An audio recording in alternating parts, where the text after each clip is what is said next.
Welcome back, students. Today we will start with the new topic, that is metal carbonyls. In this metal carbonyls, here for the metal I generally refer to the transition element. Transition element, that is the Drebruck elements, and carbonyl means CO, carbon monoxide ligand. These are the metal carbonyls. Okay, for example, we have CO2, CO8. CO is cobalt and this CO is carbonyl. So this is an example of metal carbonyl. Again I have MnCO5. So this is again an example of metal carbonyl. We have VCO6, vanadium hexacarbonyl. I have FeCO5. ठीक है, तो these are some examples of metal carbonyl. All or most of the metals I refer here, these are the transition elements, first, second और third transition series element. ठीक है, अब क्या है कि when we see about these complexes, we see if I observe that what is the oxidation state of this metal, तो in CO2 CO8 oxidation state is 0. क्यों? क्योंकि carbonyl is an neutral ligand, तो 2x plus 8 into 0 is equal to 0 or x is equal to 0 from here. Again here oxidation state of manganese is 0, oxidation state of vanadium in VCO6 is 0 and oxidation state of Fe is 0. So what we can conclude? We can conclude then in most of the metal carbonyls the oxidation state of metal is either 0 or it will be low positive oxidation state. What do you mean by low positive? Means +1 or rarely +2, +5 +3 तक नहीं जाएगी. Or it is low negative. Low negative means -1 और बहुत rarely -2, लेकिन -6 -7 -8 तक नहीं जाएगी. तो हम क्या कंक्लूड कर सकते हैं कि जितने भी कार्बोनाइल लिगेंड है it stabilises the metal atom. It stabilizes the metal atom in either zero oxidation state or in low positive oxidation state or in low negative oxidation state. ठीक है, और हम simply बोल सकते हैं कि they stabilize the metal atom in low oxidation state. It can be either zero, positive or negative. ठीक है, नेक्स्ट है अगर मैं यहाँ पे अफेक्टिव एटॉमिक नंबर निकालूँ. अफेक्टिव एटॉमिक नंबर रूल आपने पढ़ा होगा, EAN रूल.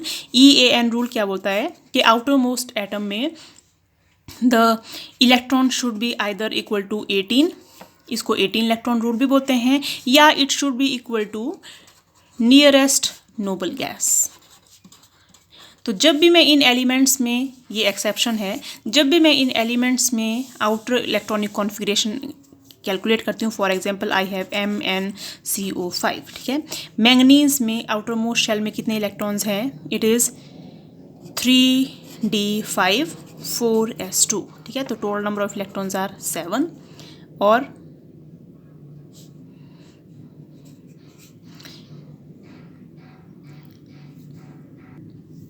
ठीक है, और कोबाल्ट कितने हैं यहाँ पे? 5. तो 5 1 कोबाल्ट नहीं, this is carbonyl. Carbonyl donates 2 electron, so it is 10. तो कितना हो गया? 17. लेकिन मैंने क्या कहा कि 17 की नहीं होना चाहिए. कितना होना चाहिए था? यहाँ पे 18 इलेक्ट्रॉन रूल होना चाहिए था. इसको फॉलो करने के लिए 18 इलेक्ट्रॉन्स आने चाहिए थे. इसका मतलब this complex does not exist. MnCO5 does not exist. Rather, it exists in the form of dimer Mn2CO10. So what will I write here? I write Mn2CO10. It is in the form of dimer. Okay. So now I will count the number of electrons. So now 2 manganese. So number of electron in 2 manganese will be 7 2s are 14 in the outermost shell. फिर 10 into 2 cobalt equal to 10 into 2 कितने हो गए इसमें? 20. And 1 metal bond it contributes 2 electron. याद रखना कि जब भी हम मेटल बॉन्ड को लेते हैं तो there are 2 electrons. So total number of electrons now is 4 5 6 7 8 और इट इज़ 2. ठीक है, No, sorry, it is not like this. We are having 14 plus 20 plus 2. So I have 6 and we have 3. So these are 36 electrons. So 36 electrons they are coming for 36 electron they are for 2 manganese. For single manganese I have 136 divided by 2 for 1 manganese. So what is equal to 18 electron. Now it is following the 18 electron rule and now the complex is stable. Again, if I count the effective atomic number in FeCO5, you know Fe is, it is 3d6 4s2, means there are 8 electrons in Fe, and there are 5 Co, means 5 into 2 is equal to 10. So total number of electrons again they are 18. So what we can conclude?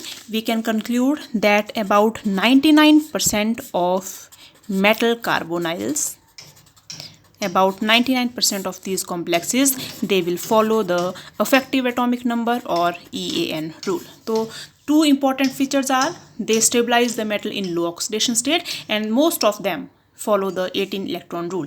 VCO6 is an exception. यहाँ पे आपके पास हम बोलते हैं या तो 18 electron rule है या नियरेस्ट नोबल गैस कॉन्फ़िगरेशन है. तो नियरेस्ट नोबल गैस कॉन्फ़िगरेशन में जब आप इसको काउंट करोगे तो कितने इलेक्ट्रॉन आने चाहिए? इसमें 36 इलेक्ट्रॉन आने चाहिए, लेकिन इसमें 36 नहीं है. It contains of 35 electron. Therefore it is very very unstable because it accounts for the stability of complexes. The complexes which has 18 electron or nearest noble gas configuration, these are highly stable and all the metal carbonyls are highly stable, but VCO6 it contains 35 electrons, therefore it is unstable. To attain stability it will acquire 1 electron and it will change into VCO6 and 1 negative, means it will change into an anion. So this is the basic of metal carbonyls. Next property is that if I tell about the basic strength of CO ligand, तो CO means carbonyl ligand है, तो ये carbon dioxide है लेकिन carbonyl बोलते हैं हम इसको. It is referred as carbonyl ligand. तो carbonyl ligand it is a very weak base. It is a very weak base. What is a base? Lewis base which can donate a pair of electron. So CO is a very weak base. If I see structure, it is CO. Carbon also contain a pair of electrons and oxygen also contain a pair of electron. If it is a weak base, oxygen is, you know that oxygen is highly electronegative. It will not give its electron easily to any metal, but carbon can donate its electron easily because it is comparatively less electronegative. लेकिन जो electron giving capacity है of carbon, it is very less, therefore it is behaving as weak base. But still we have to see that metal carbon bond which is formed in the metal carbonyl, it is very very strong bond. What is the reason of the strength of this metal carbonyl? We will study later in this chapter.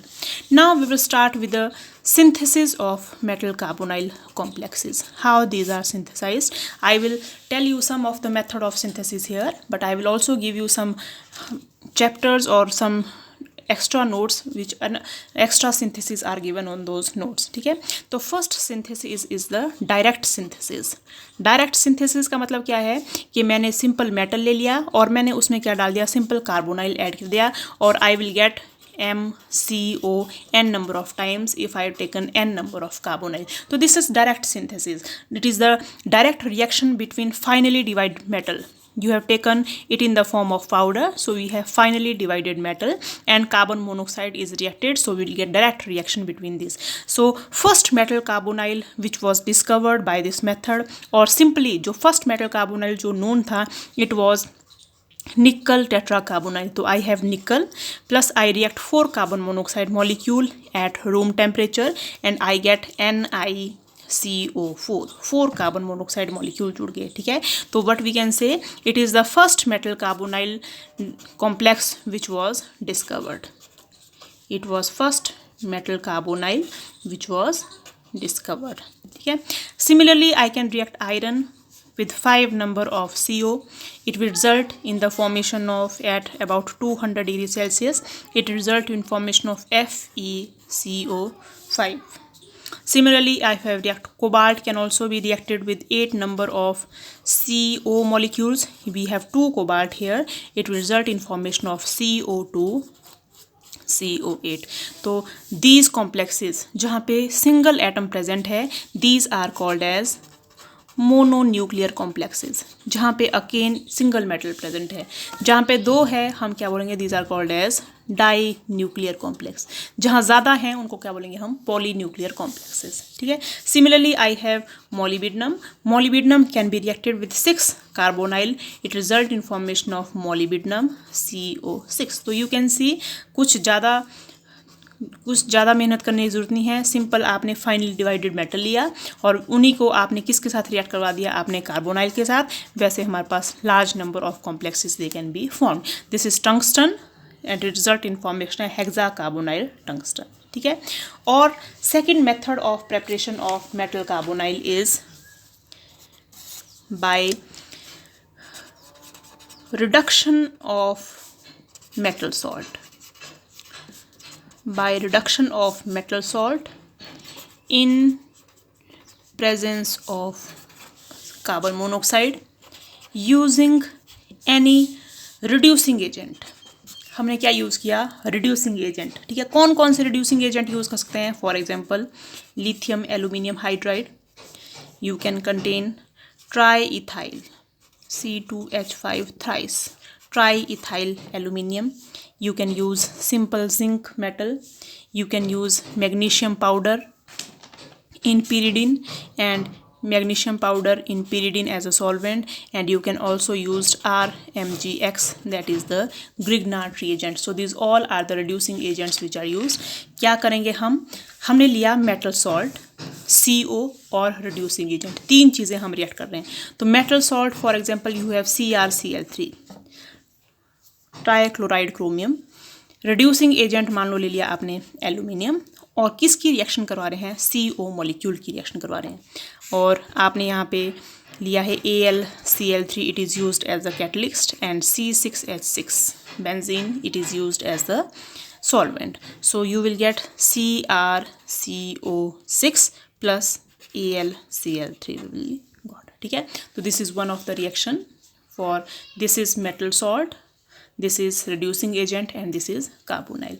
Similar second reaction is you are again using CrCl3, but in presence of aluminium you are using LiAlH4, that is lithium aluminium hydride plus carbon monoxide at 115 degrees Celsius, and in the presence of ether as a solvent you will get CrCO6 plus you will get LiCl plus AlCl3 will be obtained। ठीक है। बहुत सारे reactions हैं, आप कुछ उनको learn कर सकते हैं। ठीक है। Similarly we have VCl3 vanadium trichloride plus sodium, it is used here as reducing agent plus carbonyl, and conditions are 100 degree Celsius temperature to 150 degree Celsius temperature, and in the solvent that is diaglyme as a solvent, again you are getting VCO6। ठीक है। it is unstable, याद रखना unstable is formed plus NaCl is formed। तो these are some of method। एक और method ले सकते हैं, you have molybdenum Cl3, molybdenum trichloride plus sodium, बहुत सिंपल रिएक्शन है, सारी लर्न करने वाली है, और you are using solvent that is diglyme. तो मोलिब्डेनम कौन सा कॉम्प्लेक्स बनाता है, MoCO6 plus again you will getting NaCl। तो these are the some of the method of the synthesis of metal carbonyls by using metal salt in the presence of reducing agent। अब हम next पढ़ेंगे कि sometimes in the presence of metal salt अगर हम ले रहे हैं, metal salt तो ले ही रहे हैं लेकिन हम रिड्यूसिंग एजेंट यूज़ नहीं करेंगे, हम क्या बोलेंगे कि carbonyl is itself behaving as reducing agent. Carbonyl is itself behaving as reducing agent. तो हम क्या लेंगे, for example you have osmium tetra oxide plus you are taking carbon monoxide. If you heat it at 250 degrees Celsius, you will result in formation of osmium CO5 plus CO2 carbon dioxide that is obtained। ठीक है। एक और reaction है rhenium tetrasulfide plus 17 molecules of carbon monoxide। Again if you heat it at 200 degrees Celsius you will get Re2CO10। अगर आप अपनी lower classes की book देखो तो आपको इनके सब के डायग्राम दिखेंगे। CO2CO10 कैसा दिखता है, Mn2CO10 कैसा दिखता है, CO2CO8 sorry, Mn2CO5, Mn2CO10 and FeCO5, Fe2CO8, Fe3CO12, इन सब का स्ट्रक्चर कैसा है, ठीक है। और एक और मेथड है प्रेपरेशन के जब हम ले रहे हैं CO as a reducing agent, CO की प्लेस के in place of CO I can take FeCO5 as a reducing agent. तो अगेन मैंने क्या लिया, metal salt, for example tungsten Cl6 metal salt ले लिया मैंने। अब मैंने कार्बोनाइल नहीं लिया, कार्बोनाइल की जगह क्या ले लिया मैंने, FeCO5 ले लिया मैंने। तो जो भी कार्बोनाइल जो जनरेट करवा रहा है वो कौन जनरेट करवा रहा है यहाँ पे, FeCO5, penta carbonyl iron generate करवा रहा है CO। तो क्या बन जाएगा आपके पास reaction, tungsten CO6 plus FeCl2 plus carbon monoxide, ठीक है। एक और रिएक्शन है सेम ऐसी, you have molybdenum Cl6 and again you will react this FeCO5, you will get same reaction molybdenum CO6। आपको पता है कि जब हम सीरीज देखते हैं हमारे पास क्या आता है, क्रोमियम, मोलिब्डेनम एंड टंगस्टन, ऐसे आती है सीरीज नीचे की तरफ। तो जो रिएक्शन मोलिब्डेनम ने शो की, सेम रिएक्शन किसने शो की, टंगस्टन ने शो की। तो again here we will get FeCl2 plus CO। Is it clear, ठीक है। एक और बड़ा इंपॉर्टेंट मेथड है for the formation of metal carbonyls. उस मेथड में हम क्या करते हैं, लोअर कार्बोनाइल से हायर कार्बोनाइल मिलाते हैं। लोअर कार्बोनाइल फॉर एग्जांपल आपके पास है MCO5, this is lower carbonyl. MCO5 से उसी मेटल का आप बनाते हैं, इसी मेटल का हायर कार्बोनाइल, मतलब M मान लो CO10, ठीक है, सेम मेटल का higher carbonyl means number of carbonyl has been increased or number of metal atom can also increase. Here it is MCO5, here it is M2CO10. So कौन सा method use करेंगे हम यहाँ पे, हम यूज़ करेंगे photolysis. Photolysis means light की presence में हम किसी चीज़ को ब्रेक डाउन करेंगे, या हम यूज़ करेंगे थर्मोलाइसिस। थर्मोलाइसिस मीन्स हीट की प्रेजेंस में हम किस चीज़ को क्या करेंगे, ब्रेक करेंगे। तो वी कैन से फोटोलाइसिस और thermolysis of lower carbonyls to form higher carbonyls. Photolysis और thermolysis of lower carbonyl to form higher carbonyl. और best example for this is FeCO5, penta carbonyl iron. अगर मैं इसके ऊपर radiations fall करवाऊँ, HNu type of radiation, तो it will result in formation of Fe2CO9, ठीक है। तो ये बन गया इसका हायर कार्बोनाइल बन गया ये इसका। वैसे साथ में क्या निकल जाएगा, कुछ कार्बन मोनोऑक्साइड की मॉलिक्यूल निकल जाएगी। बैलेंस करते रहना इसको।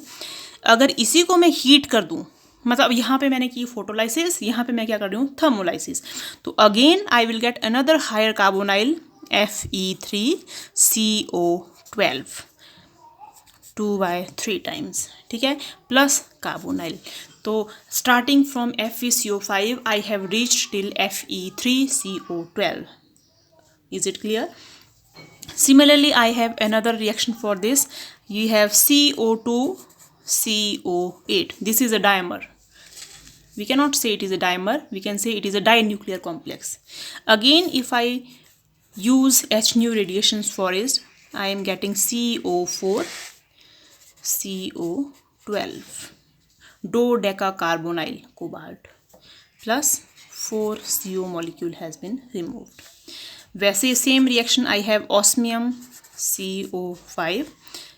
If I use HNu radiations, I am getting OS3CO12 plus carbonyl.